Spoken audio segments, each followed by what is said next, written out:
As an American US passport holder, watching the votes yesterday at the UN and seeing the US voting against the resolution is beyond heartbreaking for the people in Palestine, because we've reached a certain point in the conflict where there's nothing else to show. We day in, day out, we see dead children, we see people suffering, people unable to eat, and yet our politicians are still gathering together and actually voting against a ceasefire. What a day to be here. The day after every single member of the UN Security Council votes for a ceasefire, except for two. One is the British government, which abstained on that vote,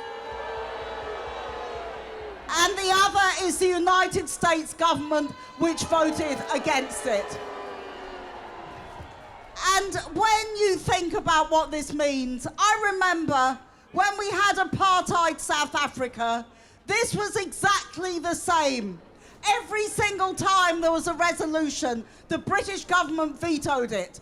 Every single time they were backed by the United States. And it's happening again with this apartheid state, with this genocide, with this appalling treatment of the Palestinians. Nothing in the world will stop our struggle. All this Israeli aggression will not stop our struggle for our freedom, for our dignity, for our liberty, and we will overcome. We will overcome with your support, with your solidarity. We will overcome and we will defeat all these forces that are trying to re-establish colonialism in Palestine. It's my great honour and privilege today to read a poem by the late Raed Alleria. As you know, Raed was killed in an airstrike on Thursday. He was a brilliant writer, editor, poet, academic and activist. And my good friend Ahmed Massoud, when I spoke to him, he was friends with Raed, and I said, can you give me some words to share with the people today? And he said, Ahmed said, we were literally messaging each other a couple of days ago, and it all feels so unreal at the moment. Raed was a learned, hopeful friend with an incredible sense of humour. He loved his food so much. He said, the last time I saw him was in May when I was in Gaza and we talked about organising a Palestinian literary festival. I suppose that is not going to happen now. He said he taught his students to love literature and how to dream. So I am now going to read you Raed's last poem, If I Must Die. If I must die, you must live to tell my story, to sell my things, to buy a piece of cloth and some strings, make it white with a long tail, so that a child somewhere in Gaza, while looking heaven in the eye, awaiting his dad, who left in a blaze and bid no farewell, not even to his own flesh, not even to himself, sees the kite, my kite you made, flying up above, and thinks for a moment an angel is there bringing back love. If I must die, let it bring hope. Let it be a tale. Thank you, Raed.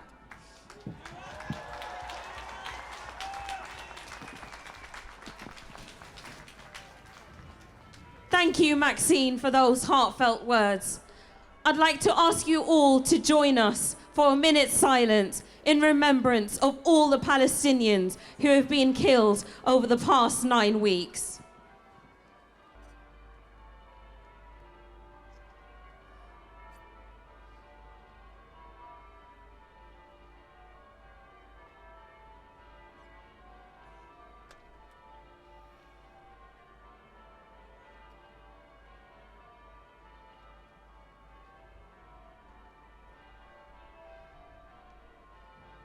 Friends, give me your attention as I recall the story of a 16-year-old girl called Sama AlNaar.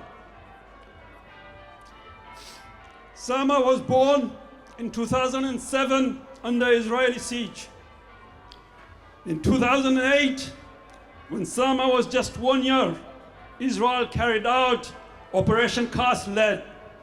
She was a witness to over 1,000 of her fellows being killed. In 2012, when Sama was 5, Israel carried out Pillar of Defense.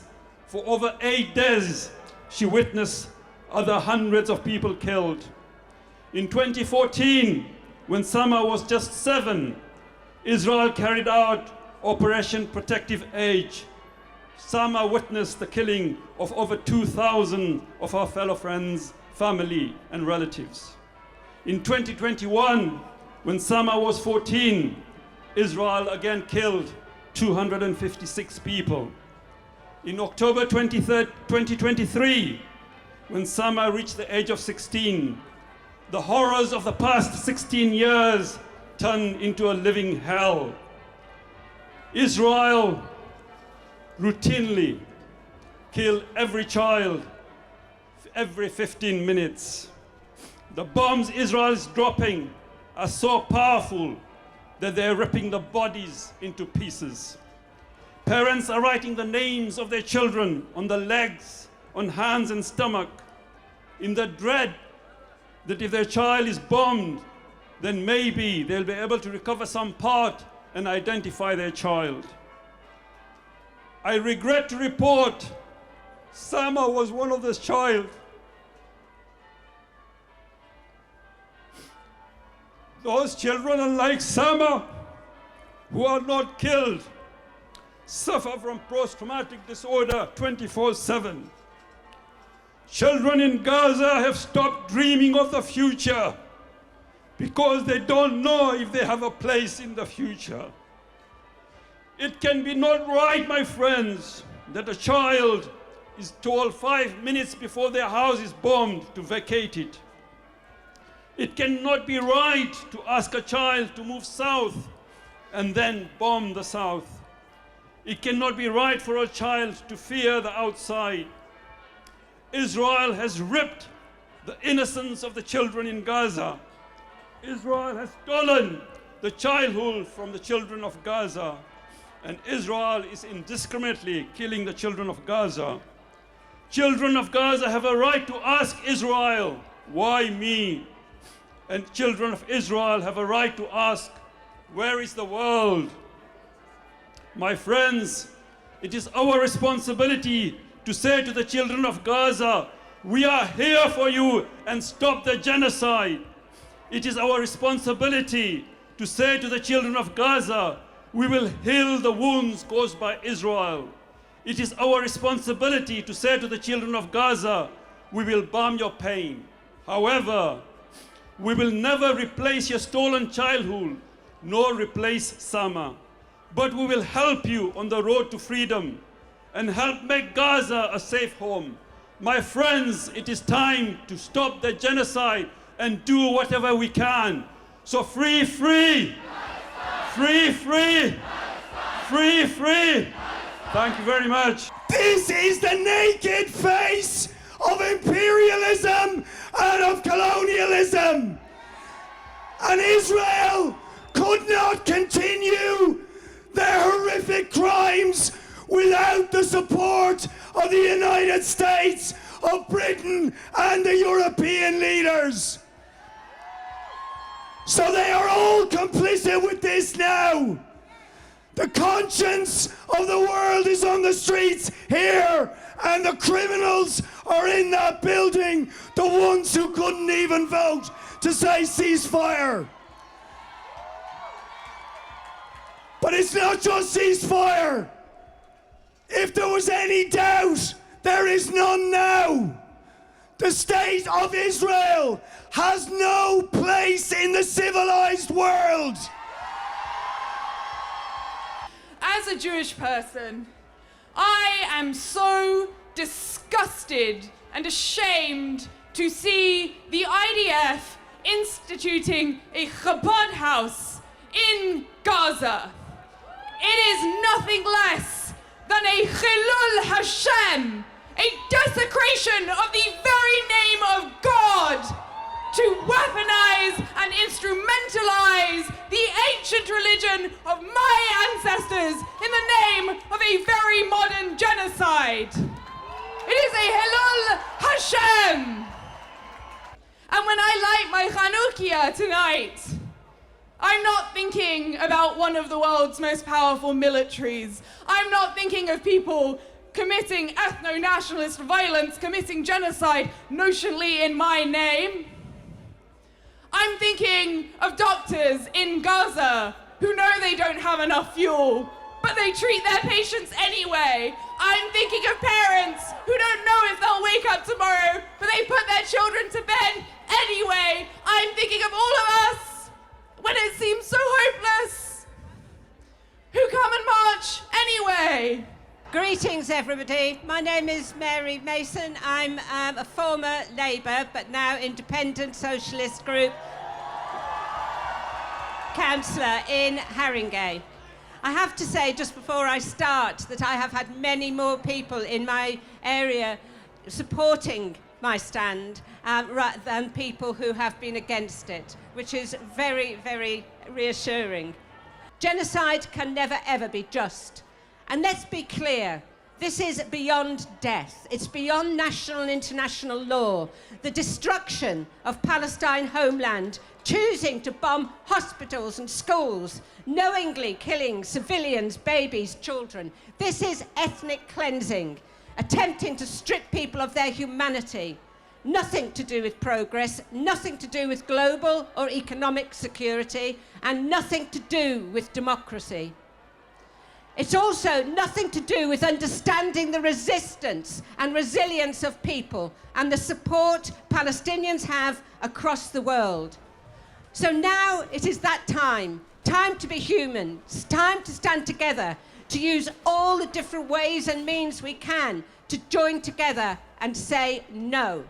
Not in my name. Solidarity.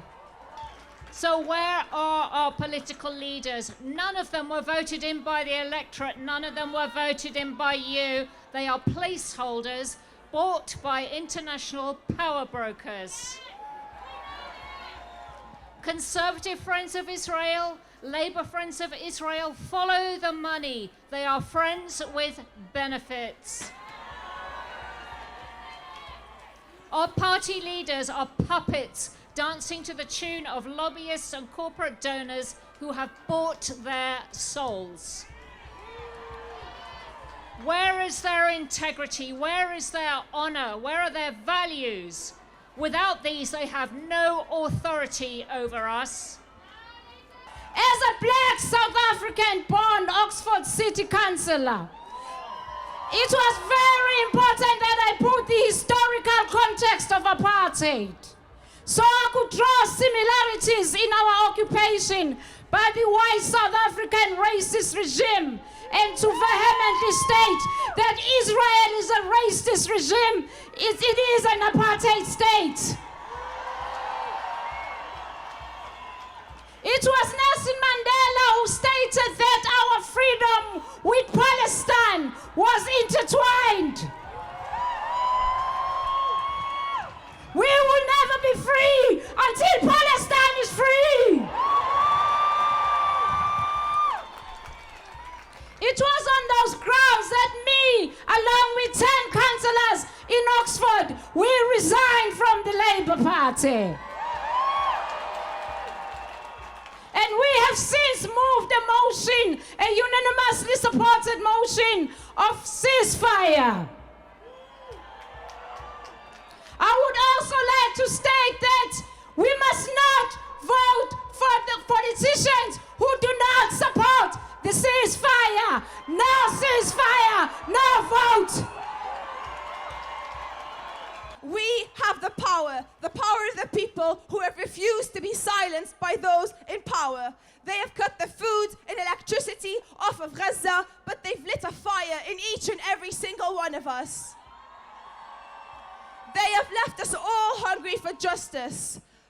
They tried to silence Gaza, but they turned the world into Palestine. So when they ask you about courage, tell them about Palestine. When they ask you about bravery, show them the Palestinian children. When they ask you about betrayal, tell them about the world leaders. When they ask you about being complicit, tell them about your government. When they ask you about cowards, point to the MPs who refused a ceasefire. So let's get this straight. There should be no debate about the value of a human life. All lives matter. We are not numbers. History did not start on October 7th. It's been 63 days and 75 years of occupation. It's not a conflict, it's occupation. It's not a war, it's ethnic cleansing. It's not fighting, it's genocide. It's not self-defense, it's collective punishment. It's not complicated, it's Western imperialism. And we're drowning in the silence of a complicit government. If the mourning of a human life deserves a moment of silence, then you, Palestine, deserve for the world to never speak again. Thank you. What a beautiful sight it is here today. All the streets all around Westminster full of people demanding peace and justice for the Palestinian people. Thank you all for coming. The whole world suffered a terrible loss this week when the death was announced of Benjamin Zephaniah. Benjamin Zephaniah was a wonderful man in so many ways. And he once wrote, and I quote, "When I was young, there were two things I really wanted to see: a free South Africa and a free Palestine." Thank you, Ben. Thank you, Ben, for all you said and did in your life, and we're inspired by it. Last night was a day of global disgrace when the United States vetoed a resolution to the UN Security Council, when the British government simply abstained on the issue. And this is after the United Nations General Secretary had said life is unsustainable in Gaza.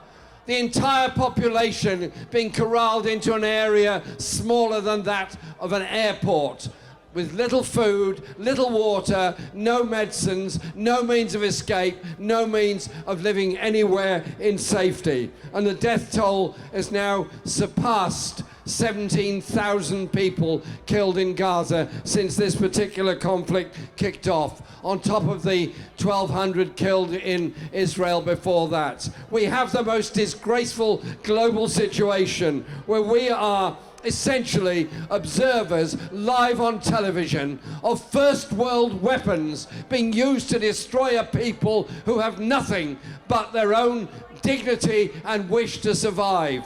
Well, our job and our purpose is to send them this message of support and of solidarity and a pledge that we will never go away so long as the Palestinian people are under occupation and under this degree of oppression. And where all this leads to is the expulsion of the people of Gaza, who were themselves expelled in the Nakba of 1948, or their ancestors were. And they will then be forced into the Sinai, and a new Gaza will be created in the Sinai, with all the misery and all the injustice associated with that.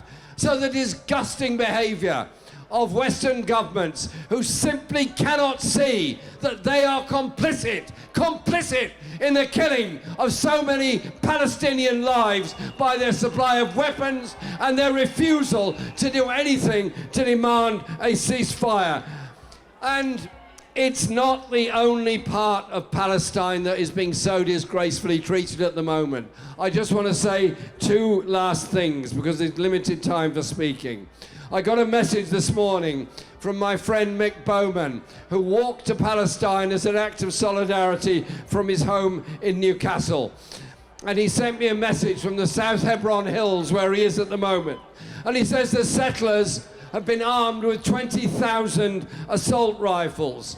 20 more villages have been depopulated by settler violence with the complicit of the Israeli army.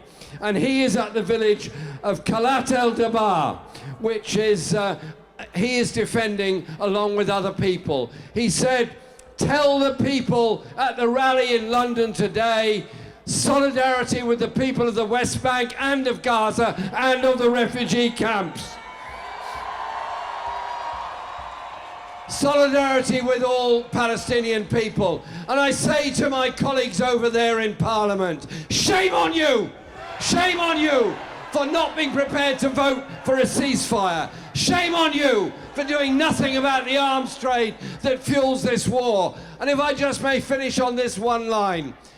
We're united in our demand for peace and justice for the Palestinian people, and that will never go away. I want us all to be active as well for peace and justice in the other wars that are fueled by the arms trade, in the Sudan, in Congo, in Yemen, in West Papua, and so many other places, so that it is the voice, the global voice of ordinary people around the world who walk with a sense of revulsion of what they're seeing on their television screens and demand that national parliaments do something about it now. Thank you very much. Well, to people in Gaza, as a human being, I feel deeply ashamed. Along with many of my friends, we're at a distance and we can't imagine the trauma you're experiencing, but we feel it. I feel it. It's terrible. So we do care. We're doing what we can, despite the machinery and the media control and the West being complicit. We are doing what we can. I can promise you that.